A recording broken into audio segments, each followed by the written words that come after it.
करते हैं। देखिए क्वेश्चन नंबर 28 देखिए। 28 में लिखा है Shri Mohan is a sale tax officer at Jaipur. He owns 2 residential house. The first house is at Delhi. It was constructed on 31st December 2013. He has let out at a rent of rupees 3,000 per month to a company for its office. The second house is at Jaipur. Its construction was completed on March 1, 2023 and has been occupied by him for his own residence. Since 1st June 2023, he took a loan of rupees 60,000 on 1st August 2021 at 12% per annum. Interest for the purpose of construction of this house. Other relevant particulars in respect of the house are given below. देखिए सबसे पहले ऊपर जो लिखा हुआ है उसका मतलब है श्री मोहन एक सेल टैक्स ऑफिसर हैं। इनके दो घर हैं। पहला घर जो है जो दो घर हैं उसमें first house is at company for its office.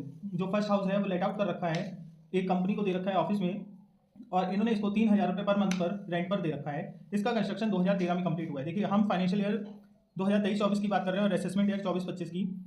हम सिर्फ प्री कंस्ट्रक्शन पीरियड उसी घर का कैलकुलेट करेंगे जो घर 2019 मार्च के बाद कंप्लीट हुआ है, उसके अलावा किसी का नहीं करेंगे। ठीक है, पहली चीज़ तो यहाँ पे प्री कंस्ट्रक्शन पीरियड तो लेंगे नहीं, ठीक है, इसको इग्नोर कर देंगे। आगे देखिए इन्होंने किराए पर उठाया तो फर्स्ट हाउस लेट आउट की तरह कंसीडर होगा, इसमें हम ग्रॉस एनुअल वैल्यू निकालेंगे। और सेकंड हाउस जयपुर में है जो कंप्लीट हुआ है 1 मार्च 2023 को और सेल्फ ऑक्युपाइड है सेल्फ रेसिडेंस के लिए 1 जून 2023 से। वो कभी भी सेल्फ ऑक्युपाइड करें, सेल्फ ऑक्युपाइड में एनुअल वैल्यू नहीं होती है। यहाँ जो कंस्ट्रक्शन कंप्लीट हो रहा है 2023 में, इसकी हम कैलकुलेशन करेंगे प्री कंस्ट्रक्शन पीरियड की, क्योंकि यहाँ पे इन्होंने लोन भी लिया है 60,000 रुपये का 1 अगस्त 2021 में 12% के हिसाब से। तो यहाँ पे प्री कंस्ट्रक्शन पीरियड भी निकलेगा और संग में प्रीवियस ईयर का इंटरेस्ट भी निकलेगा। तो देखते हैं आगे क्या बोला हुआ है। Other relevant particulars in respect of these house are given below. First house जो कि लेट आउट था उसकी म्युनिसिपल वैल्यू 24,000 है। सेकंड हाउस सेल्फ ऑक्युपाइड है तो उससे अभी फिलहाल मतलब नहीं है। तो पहले हम फर्स्ट हाउस को देखते हैं। म्युनिसिपल टैक्स 10% है। Expenses on repair 1150। Expenses fire insurance ground rent building tax का कुछ भी नहीं करते, सिर्फ इंटरेस्ट ऑन लोन जो कि यहाँ पे डैश लगा हुआ है, अगर होता तभी माइनस करते, अदरवाइज नहीं। आगे लिखा है ground rent of Delhi house. जो फर्स्ट हाउस है वो कहाँ पे है, दिल्ली में। तो ground rent of Delhi house और बिल्डिंग टैक्स म्युनिसिपल टैक्स और बिल्डिंग टैक्स जयपुर वाले हाउस का नॉट पेड है। ठीक है, फर्स्ट हाउस में तो म्युनिसिपल टैक्स पेड है, इसका मतलब फर्स्ट हाउस में हमें कुछ नहीं करना है, म्युनिसिपल टैक्स माइनस होगा। आगे कह रहे हैं मोहन उदयपुर ट्रांसफर होगा 1 दिसंबर 2023 को, इन्होंने अपना सेकंड हाउस भी लेट आउट कर दिया। इसको बाद में देखते हैं, सबसे पहले फर्स्ट हाउस को देखते हैं। फर्स्ट हाउस जो कि लेट आउट है पूरे साल के लिए, इसमें दो चीज़ें आ रही हैं। एक्सपेक्टेड रेंट के नाम पे हमारे पास खाली म्युनिसिपल वैल्यू दे रखी है। अगर मैं देखूँ एक्सपेक्टेड रेंट मेरा क्या आ रहा है, तो एक्सपेक्टेड रेंट के नाम पे मेरे पास खाली म्युनिसिपल वैल्यू दे रखी है जिसका अमाउंट 24,000 रुपीज़ है। और एक्चुअल रेंट इन्होंने जो किराए पर उठाया है उसमें कोई भी वैकेंट नहीं है, 3,000 पर मंथ के हिसाब से है। इंटू 12 कर लेंगे 36,000 रुपीज़ हो जाएगा। ग्रॉस एनुअल वैल्यू कैसे आती है, जो एक्सपेक्टेड रेंट और एक्चुअल रेंट में हाईएस्ट होता है। तो यहाँ पे 36,000 रुपीज़ आ जाएगा, हाईएस्ट ऑफ एवर। ठीक है, जो भी हाईएस्ट होगा वो अमाउंट आ जाएगा। ग्रॉस एनुअल वैल्यू आने के बाद हम सबसे पहले लेस करते हैं म्युनिसिपल टैक्स। म्युनिसिपल टैक्स वो वाला पे करते हैं जो ओनर ने पे करा होता है, वो माइनस करते हैं। म्युनिसिपल टैक्स क्वेश्चन में कह रहे थे 10% है, 24,000 का 10% म्युनिसिपल टैक्स माइनस कर लेंगे तो यहाँ पे 2,400 रुपीज़ आ जाएगा। जब म्युनिसिपल टैक्स माइनस करेंगे तो यहाँ पे 33,600 रुपीज़ हमारी एनुअल वैल्यू आ जाएगी। जब एनुअल वैल्यू आ जाती है इसके बाद हम माइनस करते हैं डिडक्शन अंडर सेक्शन 24, और डिडक्शन अंडर सेक्शन 24 में हम सबसे पहले माइनस करते हैं स्टैंडर्ड डिडक्शन। स्टैंडर्ड डिडक्शन होती है एनुअल वैल्यू का 30%, जो कि 33,600 का 30% है। क्योंकि इंटरेस्ट ऑन लोन दे नहीं रखा है तो यही चीज़ यहाँ पे माइनस होगी। 33,600 का 30% निकालें तो 3 3 9,000, 3 3 900 और 3 6 18, 10,080 रुपीज़ आई।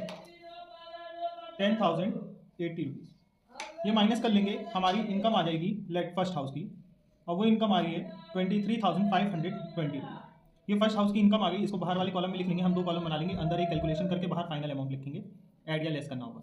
ठीक है, तो 23,520 रुपीज़ इसकी फर्स्ट हाउस की इनकम आ गई। अब आते हैं सेकंड हाउस में।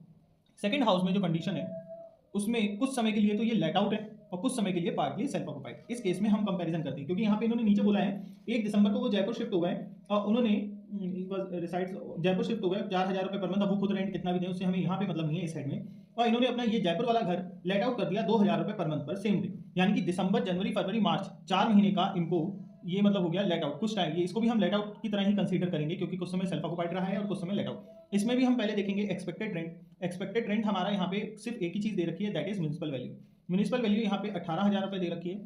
दूसरा पॉइंट है एक्चुअल रेंट। एक्चुअल रेंट क्योंकि ये कुछ समय सेल्फ ऑक्युपाइड रहा है, कुछ समय लेट आउट, तो यहाँ पे जो एक्चुअल रेंट है 2,000 रुपीज़ वो सिर्फ 4 मंथ का निकलेगा, दिसंबर से मार्च तक, इंटू 4, 2 4 8,000। अब कंपेयर करेंगे, अगर वैकेंट होता तो 8,000 रुपीज़ ही ग्रॉस एनुअल वैल्यू हो जाता, लेकिन वैकेंट नहीं रहा है, कुछ समय सेल्फ ऑक्युपाइड रहा है, तो ग्रॉस एनुअल वैल्यू इन दोनों में जो हाईएस्ट होगी वो हो जाएगी, दैट इज 18,000 रुपीज़। इसके बाद माइनस करेंगे municipal tax. Municipal tax question में बोला था कि जयपुर हाउस का पेड नहीं है, अगर म्युनिसिपल टैक्स पेड नहीं होता तो हम माइनस भी नहीं करते, नॉट पेड है तो नहीं माइनस होगा, यही एनुअल वैल्यू हो जाएगी।